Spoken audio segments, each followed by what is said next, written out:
মানুষ তোর গুণ হলো ইবাদত।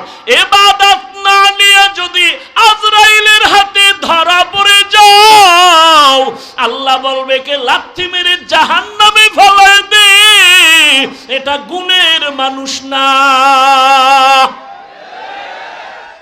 যার ইবাদত নাই ও মানুষ সুরতে আবু জাহিল্লা মানুষ, ওর নাম শুনলে কেন বলে ওর উপরে গজব। ফেরাউন্না মানুষ, ওরে কেন মানুষ বরদোয়া করে লানাতুল্লাহ আলাই। নমরুদ একটা মানুষ, ও কেন মানুষের অভিশপ্ত, ওর উপরে মানুষের অভিশাপ কেন? বলে মানুষ গুণের মানুষ, গুণের মানুষ না। আল্লাহ বলবে গুণের মাইক যেমন মানুষ ফেলে দেয়, এটা গুণের মাইক না। কিয়ামতের ময়দানে আল্লাহ বলবে যারা গুণের মানুষ না ওদের ধর, ওদের জাহান্নামের শিকল লাগায় লাইনে দাঁড় করা। আমি ওদের বাম হাতে আমলনামা দিব। বাম হাতে যাদের আমলনামা দিবে, বেনামাজি গুনাহগার যাদের ইবাদতের গুণ নাই, আল্লাহ বলবে ওদের আমলনামা বাম হাতে দেওয়া মানে নিশ্চিত জাহান্নামে যাবে। আল্লাহ বলবে ডাইরেক্ট হাতে দেওয়া হবে না, এই নাফরমান বেঈমানের বুকের মাঝে ছিদ্র করে ফেল। ছিদ্র করিয়া বুকের থেকে বাম হাতটা ঢুকাইয়া পিঠের থেকে হাত বের কর, টান মেরে ফেরেশতারা সাথে সাথে বুকের ছিদ্র দিয়া বাম হাত ঢুকায় পিছনে নিবে। আল্লাহ বাম হাতে পেছনে আমলনামা দিবেন। আর নাফরমানকে বলবে এই বেঈমান, ইকরা কিতাবাকা কাফা বিনাফসিকাল ইয়াউমা আলাইকা হাসিবা, পড় জীবনে কোথায় কি অন্যায় করছো সব দেখা, আমলনামায় হিসাব রেডি কর। ফেরেশতারা বলবে আল্লাহ মাথা এদিকে, হাত পেছনে, চোখ দুইটা সামনে, হাত পেছনে, আমলনামা পেছনে, পড়বে কেমনে? ও তো দেখে না। আল্লাহ আবার রাগ করবেন আর বলবে এই নাফরমান বেনামাজি বেপরদাওয়ালা বেঈমানের ঘাটটা ধইরা মোচড় দিয়া পেছনে ঘুরাইয়া দে। ফেরেশতারা বলা মাত্র 1 সেকেন্ড দেরি না, আল্লাহর অর্ডার পাওয়া মাত্র ঘাটটা ধরে মোচড় দিয়া পেছনে ফিরাবে। ও যুবক বাবারা, তোমার বিবেক যদি বলে আল্লাহর কোরআন সত্য, আমার এই কথাও কোরআনের বয়ান সত্য। ইয়া আইয়ুহাল্লাযীনা আমানু কু আনফুসাকুম ওয়া আহলিকুম নারা আকুদুহান নাস ওয়াল হিজারা আলাইহা মালাইকাতুন গিলাযুন শিদাদুল লা ইয়াসুনাল্লাহা মা আমারাহুম ওয়া ইয়াফআলুনা মা ইউমারুন।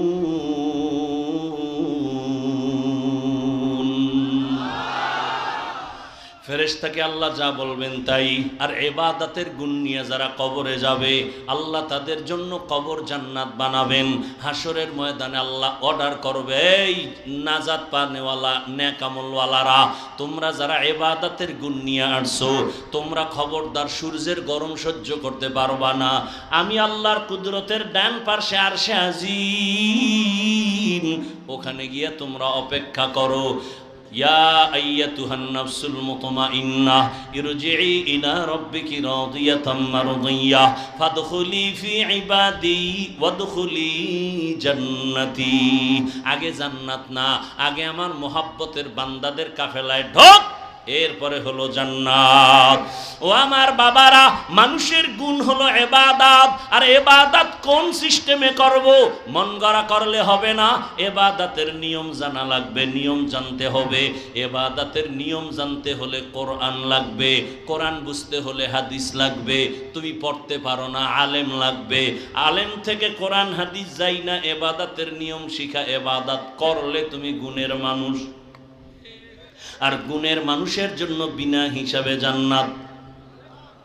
তাহলে কি প্রমাণ হলো? আল্লাহ এই কথা বুঝাবার জন্য বলে আমি আগে মানুষ বানাই নাই, আগে কোরআন শিখাইছি, তারপরে মানুষ বানাইছি। অর্থাৎ যারা আলেম ওলামাদের কাছে যাইয়া কোরআন শিখা ইবাদত করবে তারা গুণের মানুষ। তাহলে গুণের মানুষ হওয়ার আগে কোরআন লাগবে, কোরআন দিয়া ইবাদত বুঝবে, তারপরে করবে, তারপরে গুণের মানুষ। আল্লাহ দেখে ইঙ্গিত করে বলেন আমি আগে কোরআন শিখাইছি, তারপরে মানুষ বানিয়েছি। আর রহমান আল্লামাল কুরআন, খলাকাল ইনসান, আমি আগে কোরআন শিখাইয়া ইবাদতের মাধ্যমে গুণের মানুষ বানাইছি। অতএব যারা উলামায়ে কেরামের কাছে যাইয়া কোরআন হাদিসের মাধ্যমে যারা ইবাদত করবা, আলেম ওলামাদের পরামর্শ নিয়া যারা মানুষ ইবাদত করে গুণের মানুষ হইবা, তাদের জন্য আমি আল্লাহ জান্নাত বানায় রাখছি। এজন্যই বলছি বাবা, আমি হাফিজুর রহমান তো মানুষই না। বাদ দাও, আমরা যাদের থেকে লেখাপড়া শিখছি তারা আরো কত আল্লাহওয়ালা, তারা যাদের থেকে ইলম আনছেন তারা আরো আল্লাহওয়ালা। এক পর্যায়ে সাহাবায়ে কেরাম তো আরো বড় দামি। এর জীবনী আমাদের আদর্শ।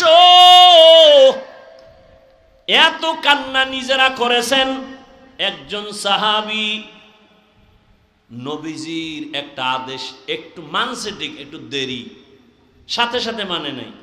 নবীর মনে কষ্ট, কথা বন্ধ, সালাম বন্ধ।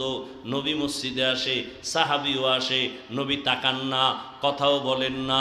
সাহাবীর মাথা গরম হয়ে গেছে, আমি বোধহয় মইরা যাব, নবী যদি না তাকায়, সালাম না নেয়, আমার মতো পোড়া কপাল কেউ নাই। এতটা ভয়, ঘরের মধ্যে গিয়া বিবি রে কয়, বিবি আমার কপাল খারাপ, সব ঘুমায় গেছে। এইবার কয়, বিবি চলো একটা রশি হাতে নাও, মসজিদের মধ্যে চলো, নবীর মসজিদে নববী। মসজিদে নববীর মধ্যে আসিয়া বিবি আর সাহাবী আর কেউ নাই। মসজিদে ঢুকে একটা খুঁটির গোড়ায় বৈশা কয়, ও বিবি, রশি দিয়ে আমার হাত পিছনে দিয়া খুঁটির সাথে ভালো করে বাঁধো, পিছনে বাঁধো, এমন বাঁধা বাঁধবা যে আমার এই রশির বান কাউকে খুলতে দেয়া হবে না।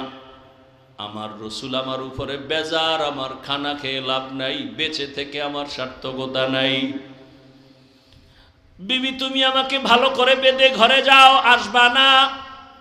আমি এখানে বসে আমার মাওলার কাছে এমন কাঁদাই যে কাঁদবো,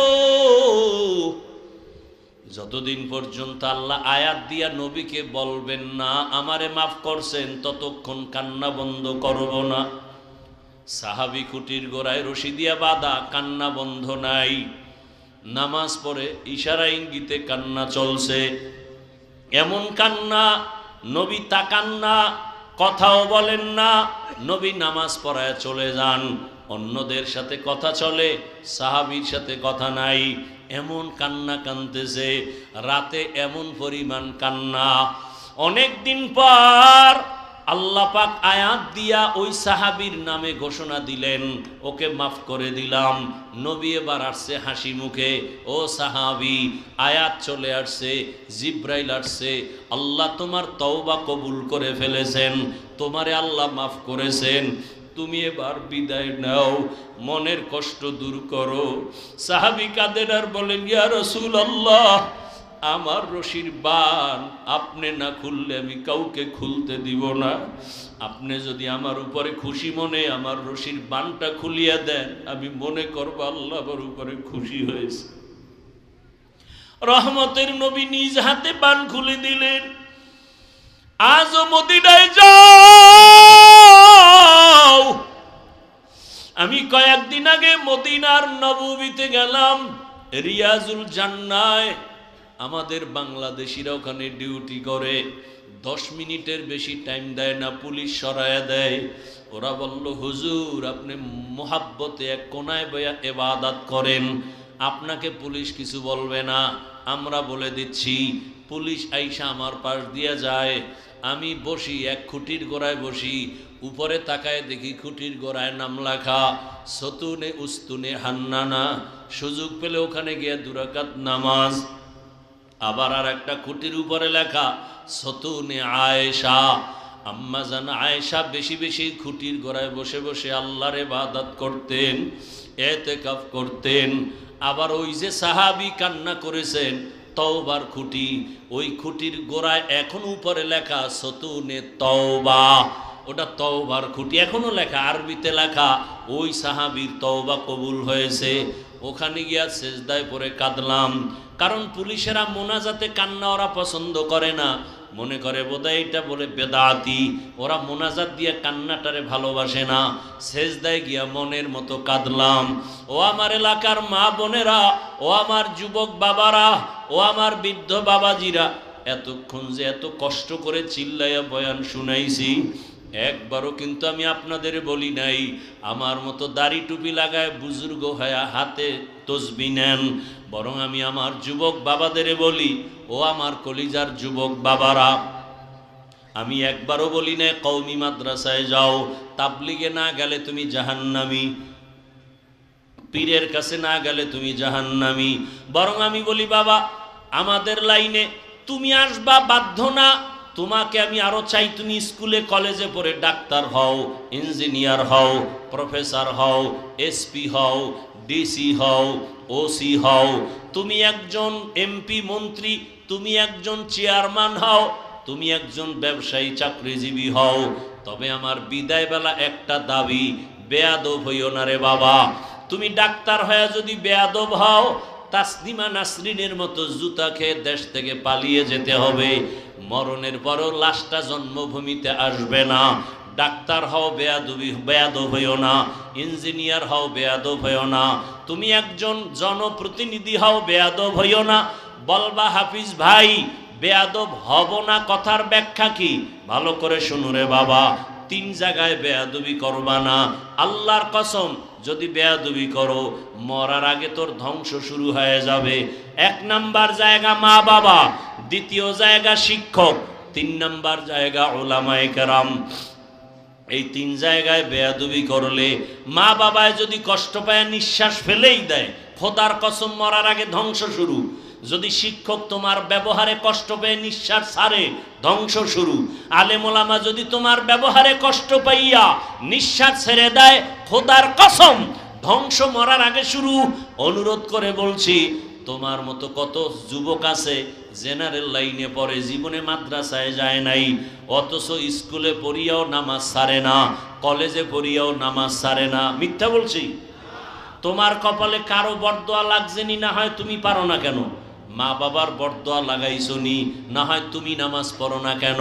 তোমার মতো যুবক র্যাব আর্মি পুলিশ বিডিআরের চাকরি করে নামাজ পড়ে, বলো তুমি পারো না কেন? তোমার মতো যুবক ডাক্তার, প্রফেসর, ইঞ্জিনিয়ার, এমপি মন্ত্রী অভাব নাই, ব্যবসায়ী চাকরিজীবী, এসপি ডিসি 5 ওয়াক্ত নামাজ পড়ে নাই? তোমার মতো যুবক রাস্তায় গাড়ি চালায়, নামাজ বাদ দেয় না, বলো তুমি কেন পারো না? তোমার মতো যুবক নদীর মধ্যে মাছ ধরে, নামাজ ছাড়ে না। তোমার মতো যুবক কৃষি কাজ করে, শ্রমিকের কাজ করে, নামাজ বাদ দেয় না, বলো তুমি কেন পারো না? তুমি কি মনে মনে ভাবছো হুজুরেরা মিথ্যা কয়? মনে মনে ভাবছো কোরআন মিথ্যা? একটা প্রমাণ দে, এখন দাঁড়ি